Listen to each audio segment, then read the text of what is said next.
지금 보일러 그냥 끄셨다면 난방비가 더 나올 수도 있습니다. 요즘 낮에는 따뜻한데 밤이 되면 갑자기 쌀쌀해집니다. 그래서 많은 분들이 보일러를 껐다 켰다 반복하거나 아예 꺼두고 버티는 경우가 많습니다. 그런데 간절기에는 이런 방식이 오히려 난방비를 더 올리는 원인이 되기도 합니다. 간절기 난방은 겨울과는 조금 다르게 사용하는 것이 좋습니다. 오늘은 간절기에도 집을 따뜻하게 유지하면서 난방비까지 아낄 수 있는 현실적인 방법들을 알려드리겠습니다. 알고 계시면 이번 달 난방비에서 분명 차이를 느끼실 수 있을 것입니다. 먼저 많은 분들이 하는 가장 흔한 실수부터 이야기해 보겠습니다. 바로 집을 비울 때 보일러를 완전히 꺼버리는 것입니다. 난방비를 아끼려고 외출할 때 보일러를 끄는 분들이 정말 많습니다.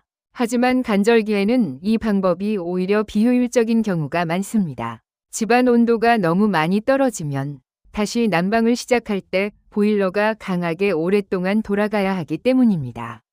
이렇게 되면 짧은 시간 동안 많은 에너지가 사용되면서 오히려 난방비가 더 올라갈 수 있습니다. 그래서 외출할 때는 보일러를 완전히 끄는 것보다 외출 모드나 낮은 온도로 유지하는 것이 훨씬 효율적입니다. 외출 모드는 집안 온도를 아주 낮은 수준으로 유지하면서 동파도 방지해주기 때문에 다시 집에 돌아왔을 때 보일러가 과하게 작동하지 않아도 됩니다. 두 번째 방법은 실내 온도를 1도만 낮추는 것입니다. 많은 분들이 온도를 낮추면 집이 갑자기 추워질 것 같아서 쉽게 조절하지 못합니다. 하지만 실내 온도를 단 1도만 낮춰도 난방비는 약 5에서 7% 정도 절약되는 것으로 알려져 있습니다. 예를 들어 평소 보일러 온도를 23도로 설정해 두셨다면 22도로 낮추는 것만으로도 난방비 절약 효과를 기대할 수 있습니다. 여기서 한 가지 작은 습관을 더하면 체감 온도를 크게 떨어뜨리지 않고도 난방비를 아낄 수 있습니다. 바로 가습기를 사용하는 것입니다. 공기가 건조하면 같은 온도에서도 더 춥게 느껴집니다. 반대로 실내 습도가 조금 올라가면 체감 온도가 올라가기 때문에 같은 온도에서도 훨씬 따뜻하게 느껴집니다. 그래서 겨울이나 간절기에는 가습기를 함께 사용하는 것이 난방 효율을 높이는 좋은 방법입니다. 세 번째 방법은 창문 틈을 막는 것입니다. 많은 가정에서 난방비가 새는 가장 큰 이유 중 하나가 바로 창문 틈 사이로 빠져나가는 열 때문입니다. 특히 오래된 아파트나 주택에서는 창문 틈으로 바람이 들어오는 경우가 많습니다. 이렇게 작은 틈 사이로 따뜻한 공기가 계속 빠져나가면 보일러는 더 자주 작동하게 됩니다. 이럴 때 간단하게 사용할 수 있는 것이 문풍지입니다. 창문 틈에 문풍지를 붙여주기만 해도 외부에 찬 공기가 들어오는 것을 막고 실내에 따뜻한 공기가 빠져나가는 것도 줄일 수 있습니다. 실제로 문풍지를 사용하면 체감 온도가 꽤 올라가는 것을 느끼는 분들도 많습니다. 네 번째 방법은 바닥 냉기를 막는 것입니다. 간절기에는 공기는 따뜻한데 바닥이 차가운 경우가 많습니다. 특히 타일 바닥이나 오래된 아파트에서는 바닥에서 올라오는 냉기가 체감 온도를 낮추는 원인이 되기도 합니다. 이럴 때 러그나 카펫을 깔아주면 바닥에서 올라오는 냉기를 막아주기 때문에 집안이 훨씬 따뜻하게 느껴집니다. 실제로 거실이나 침실에 카펫 하나만 깔아도 체감 온도가 올라가는 효과가 있습니다.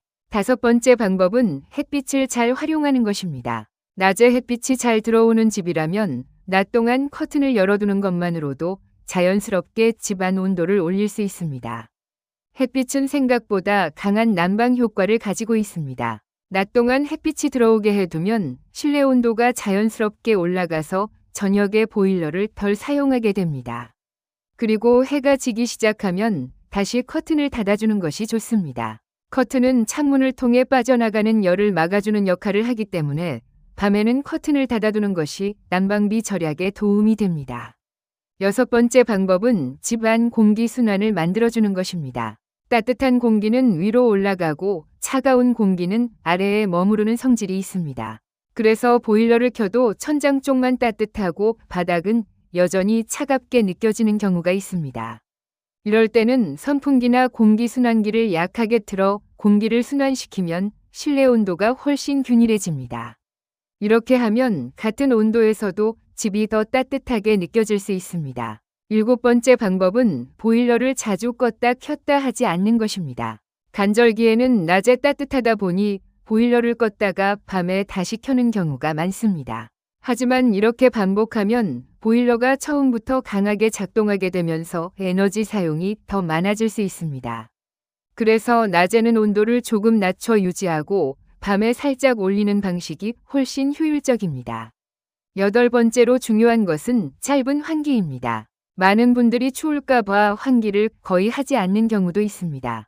하지만 하루에 한두 번 정도 5분에서 10분 정도 짧게 환기를 해주면 집안 공기가 순환되면서 난방 효율도 좋아집니다.